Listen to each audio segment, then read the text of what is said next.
Je m'appelle Kassa Amélie, épouse Ibinga. Je suis la maman de Tsonga Nziengi Christa Florine, la défunte, on l'appelle maintenant la défunte. Je suis partie de la maison avec ma fille mercredi 15 mai 2024. Elle était bien portante. Elle était enceinte d'une grossesse de 9 mois et demi. Elle avait déjà dépassé le terme. En allant à l'hôpital, je me suis dirigée à l'hôpital général. J'ai pris le taxi avec ma fille. Elle n'était pas malade. Elle avait les contractions. Elle était bien portante. Elle partait pour un accouchement. Nous sommes arrivés à l'hôpital général. Arrivés là-bas, on est arrivé vers 17h, 18h par là. Et on est resté là-bas jusqu'à 21h. Ils l'ont fait rentrer à la salle d'accouchement. Ils ont dit qu'elle ne pouvait pas accoucher maintenant. Il fallait attendre. Après, ma fille n'a pas dormi toute la nuit. Elle se plaint des contractions.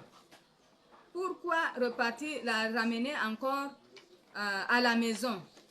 C'est comme ça que le médecin du CHUL nous donne 2 bons d'examen. Les 2 bons d'examen là, il y avait l'examen de sang et il y avait une échographie à faire. C'est comme ça que je vais leur poser la question que cette échographie là, est-ce qu'on peut la faire dans la nuit? C'est comme ça qu'ils me diront non, ces examens là, vous ne pouvez pas les faire maintenant ici, il faut les faire en clinique.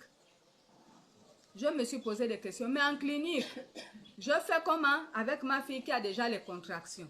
C'est comme ça qu'ils me diront que non, vous allez repartir, après faire ces examens, vous allez repartir à la maison avec la patiente et revenir le lendemain matin, montrer les résultats des examens. C'est comme ça que j'ai dit à son petit ami, puisque avant d'aller à l'hôpital, j'ai appelé mes 2 petites sœurs, j'ai appelé son petit ami, que je vais déjà à l'hôpital pour l'accouchement. C'est comme ça que son petit ami est venu nous rejoindre.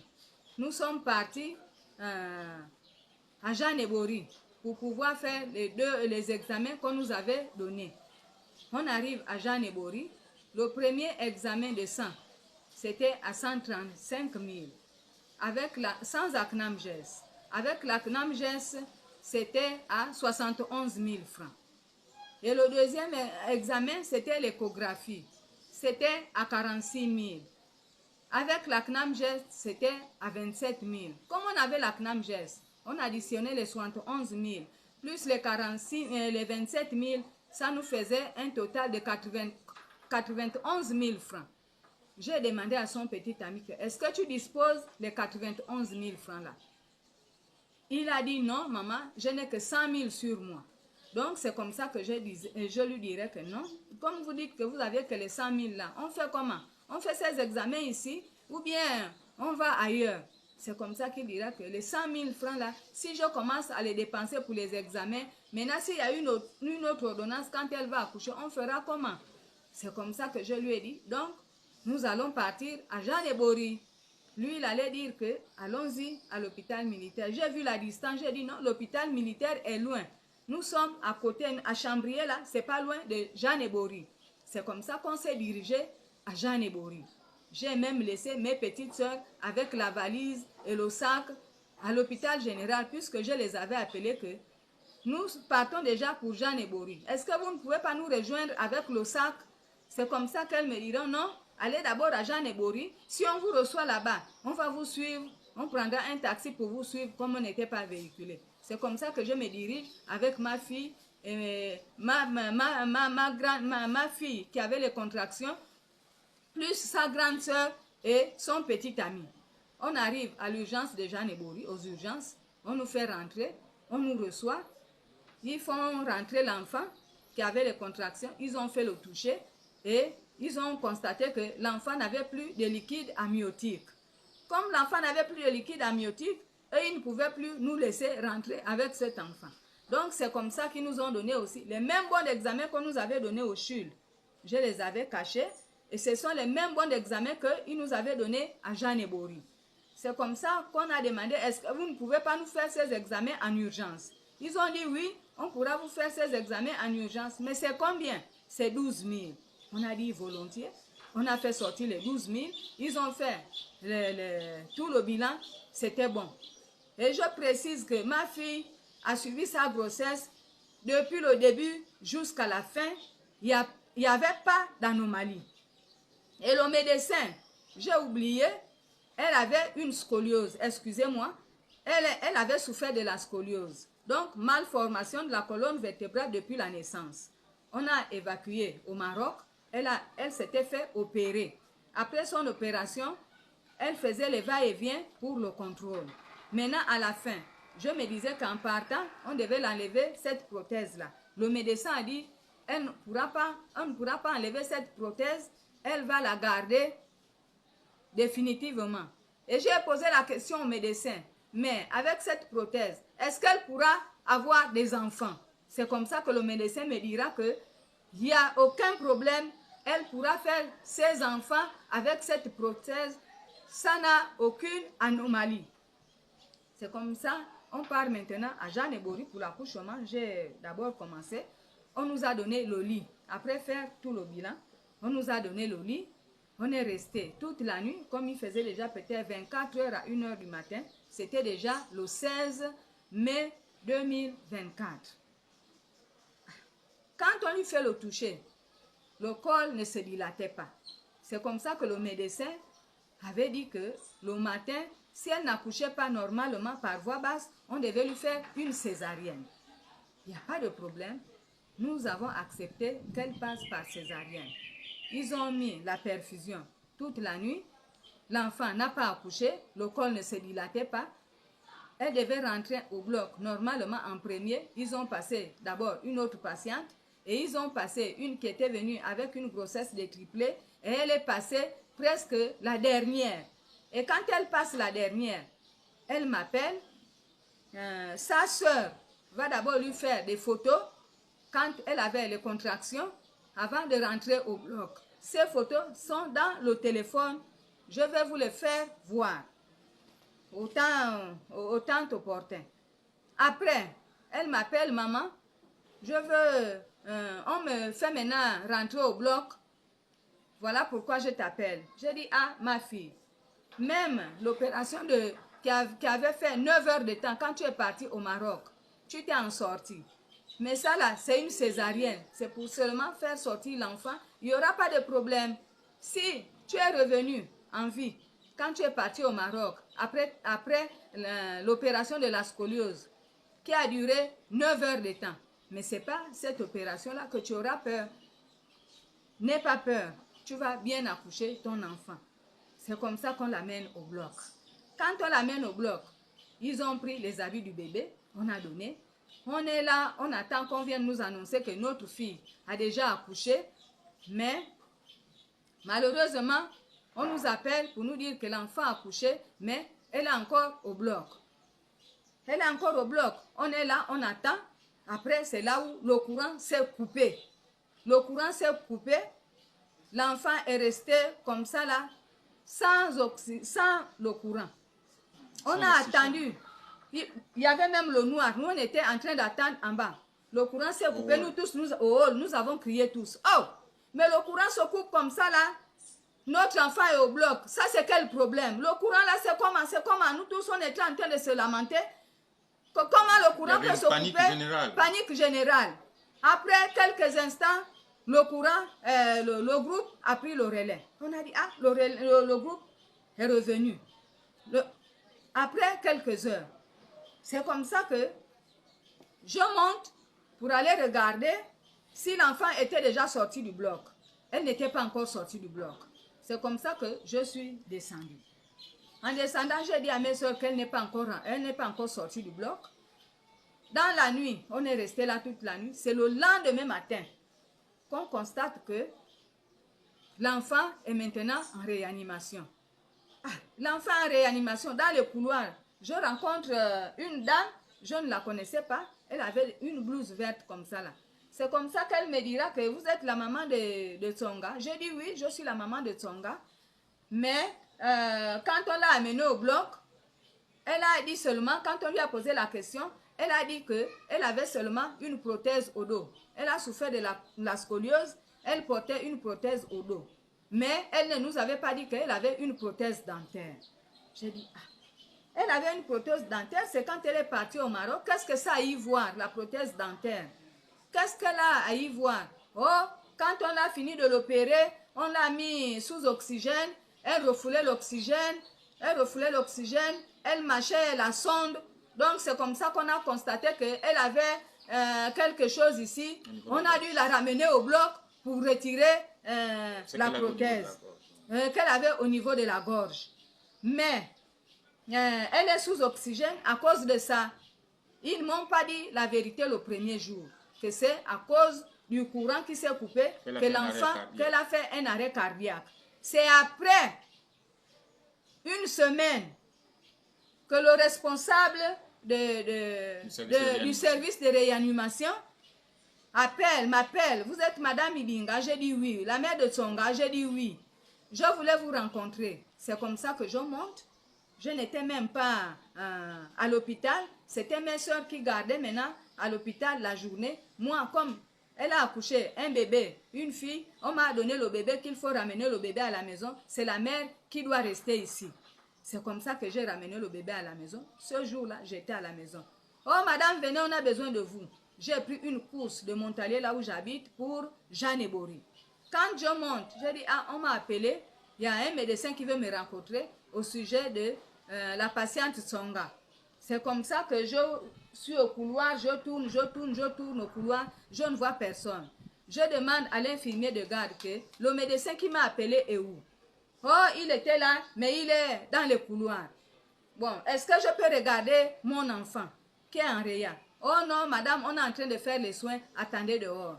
C'est comme ça que je me suis énervée. Je suis descendue au hall, là où on attendait toujours. J'appelle ma petite soeur. Josiane, tu es où? Oh, j'étais en train de repartir déjà à la maison. Je dis, viens rapidement. Parce qu'il y a un médecin qui veut me rencontrer. Quand je monte, je ne le vois pas. On me dit qu'il est dans le couloir. Je veux rentrer pour regarder ma fille qui est en réanimation. On me dit, ils sont en train de faire les soins. Je ne peux pas rentrer. C'est comme ça que ma soeur est rentrée. Elle avait trouvé le responsable du service de réanimation. C'est comme ça que le responsable là lui dira que madame, si je vous ai appelé, c'est au sujet de mademoiselle Tsonga. Qu'est-ce qui se passe?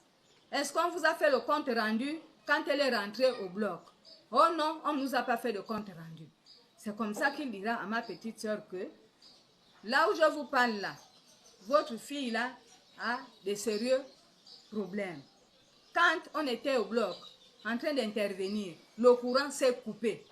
Elle a le cœur s'est arrêté, elle a arrêté de respirer. Donc on a dû la réanimer. Voilà pourquoi elle se trouve dans cet état. C'est comme ça que ma soeur lui pose la question. Elle se trouve dans cet état. Mais est-ce qu'elle pourra revenir comme avant? Oh non, de toutes les façons, il n'y a que Dieu qui pourra nous faire un miracle. Mais là où elle est à cet état-là, elle ne pourra ni réfléchir encore. Si elle faisait l'école, là où elle est à l'université, elle ne pourra ni faire l'école encore parce que les nerfs ont été touchés, le cerveau a été touché. Donc, on ne sait pas ce qu'elle deviendra. Peut-être que vous la garderez seulement à la maison comme ça. Comme une momie. Comme une momie. Ah!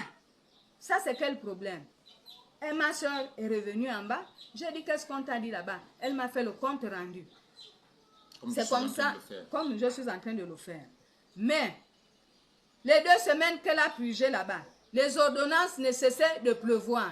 Tous les jours, les ordonnances. Tous les jours, les ordonnances. Nuit et jour. Nuit et jour, les ordonnances. Je vais vous les présenter. Voici toutes les ordonnances qu'on a payées. Il y a d'autres qui ont été utilisées. Et il y a d'autres. On ne sait même pas. On ne sait pas. Qu'est-ce qu'on fera de ces médicaments?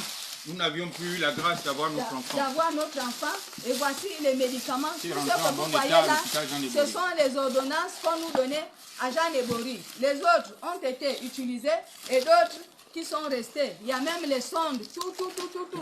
C'est tout ça là, tout cet argent là qu'on a dépensé pour notre fille Et elle n'est plus en vie.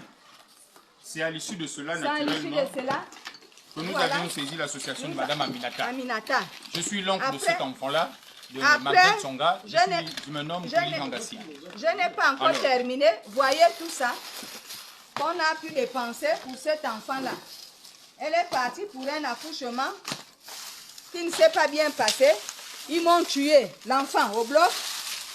Et c'est sûr que en lui mettant de l'oxygène, elle ne respirait plus. Et ils nous ont fait entendre qu'elle devait revenir. Voilà tout ce qu'on a dépensé. Voilà, et c'est pas tout. Voici la pile des ordonnances. Voici la pile des ordonnances. C'est tout ça qu'on a dépensé. Je n'ai pas terminé. Et quand je pars, je vais encore là-bas pour aller regarder ma fille. C'est comme ça que je trouve le même responsable des services de réanimation. Il me voit au couloir. Bonjour madame, bonjour. C'est vous la maman de Tsonga Nziengi? J'ai dit oui. Je pense que j'avais déjà expliqué. Il y a une dame qui était arrivée là. C'est votre soeur? J'ai dit oui, c'est ma petite soeur. Voilà, comme je disais à votre petite soeur, c'est la même chose. Votre fille, au moment où elle est rentrée au bloc pour son opération, après avoir sorti l'enfant, pour son opération, le courant s'est coupé. Le cœur s'est arrêté. Comme je vous ai dit la première fois, le cœur s'est arrêté et on a dû la réanimer.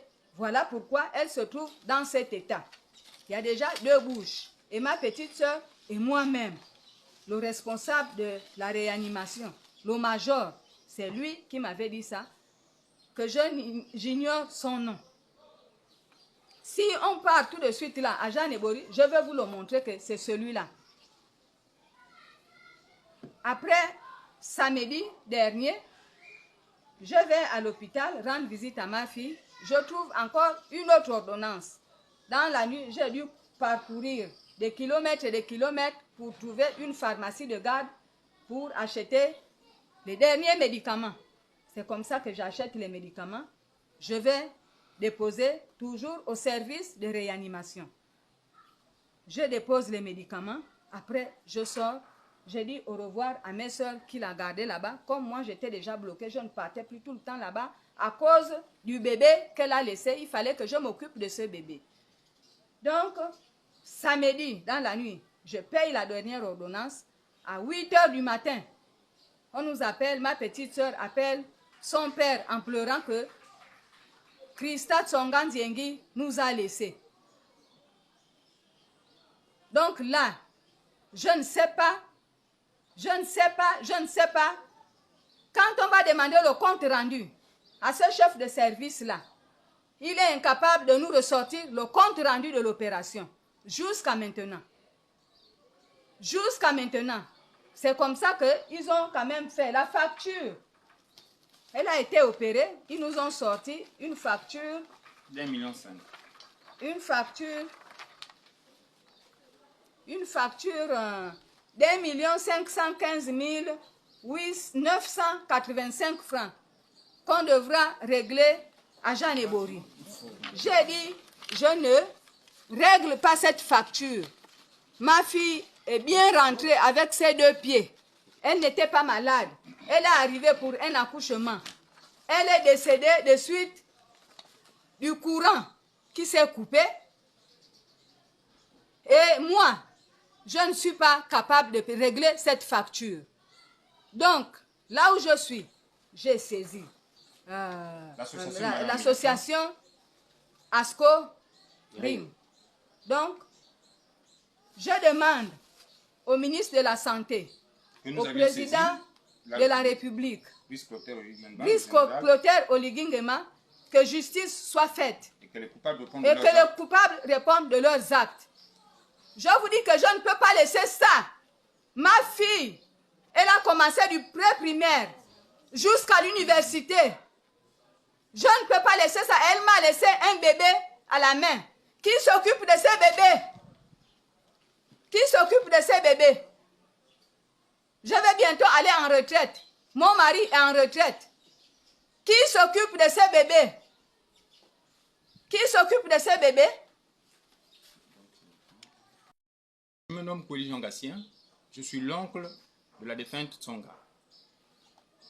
Alors, après le récit que vient de faire ma grande sœur, suite à notre fille, qui aujourd'hui nous sommes frappés par ce deuil, nous interpellons naturellement Monsieur le Président de la République, Brice Clotaire Oligui Nguema.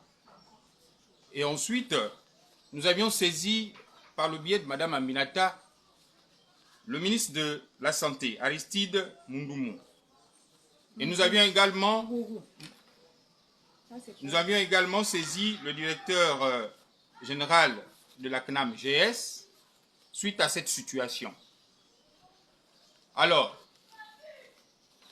suite à cette douleur qui nous frappe au jour d'aujourd'hui, par l'incapacité du CHU de Libreville, par le biais de Jeanne Ebory, comment voulez-vous qu'un grand centre hospitalier comme celui-là puisse ne pas avoir un relais aussi efficace que cela?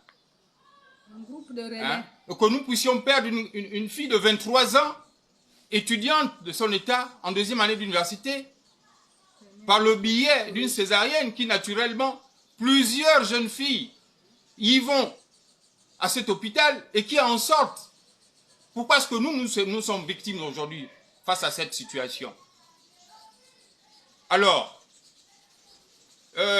samedi dernier, nous nous étions rendus avec mon cousin là-bas pour chercher à voir comment est-ce que notre fille, étant à la conservation de Jeanne Ebory par le biais de Gasepga, qui a une unité au niveau de Jeanne Ebory, déjà, en un premier temps, ils ont refusé catégoriquement de nous recevoir parce que pour eux, nous n'étions pas directement ce jour-là liés par la conservation, si c'était par le biais de notre sœur qui n'était pas là, et ils ont exigé à ce que la sœur soit là. Alors, j'ai fait le rendu à la famille. Lundi, je me suis rendu là-bas en me rendant pour vraiment insister, voir avec la situation, avec le dossier qu'on vous a présenté ici, suite à toutes les démarches que nous avions effectuées au niveau des affaires sociales par le biais de Jeanne Ebory, parce qu'ils ont une unité là-bas, comme vous l'a présenté ma grande sœur. Vous voyez ici, et ensuite, vous aviez l'autorisation qu'ils ont donnée.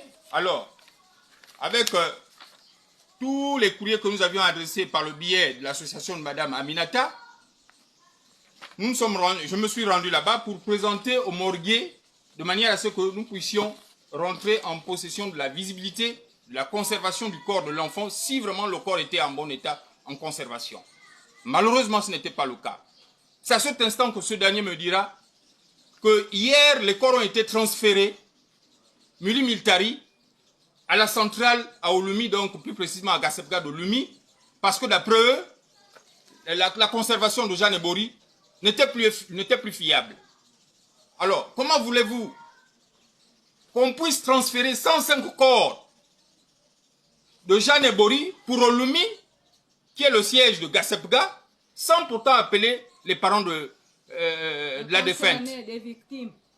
Je pense que nous sommes dans un pays de droit.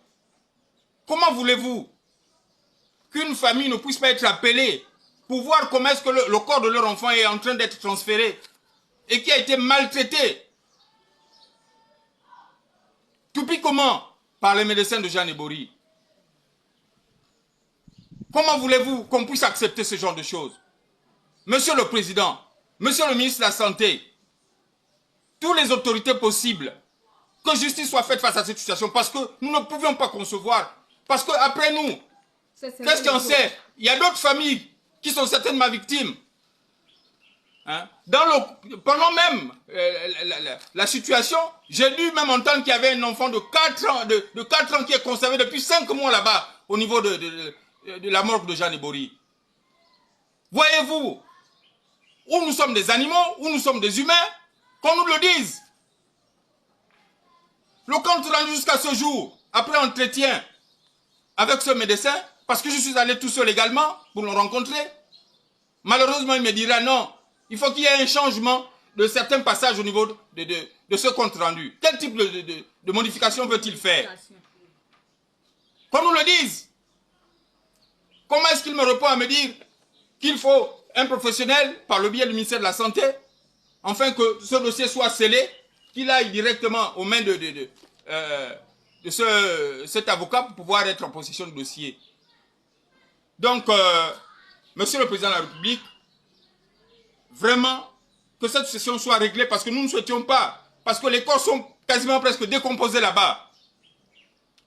Est-ce que vous pensez que 105 corps, et au préalable, on ne sait pas combien de corps il y a dans cette morgue, et avec le rajout de 105 corps, présentement, par le biais de Jean Ebori, la malconservation de Jean Ebori, qui se retrouve là-bas, vous pensez que ces corps-là, au jour d'aujourd'hui, les parents seront vraiment contents du traitement des corps de leur famille? Pourquoi cette injustice? C'est comme si nous n'étions pas tous appelés à mourir. Donc on pense que parce qu'ils ont des blouses blanches, qu'ils seront immortels. Moi je dis non.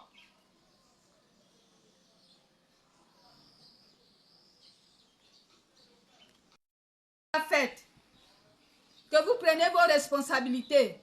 Le corps que vous avez tué, vous allez l'enterrer. C'est tout ce que je disais. Et son enfant qu'elle a laissé, vous allez prendre la charge de cet enfant. Je vous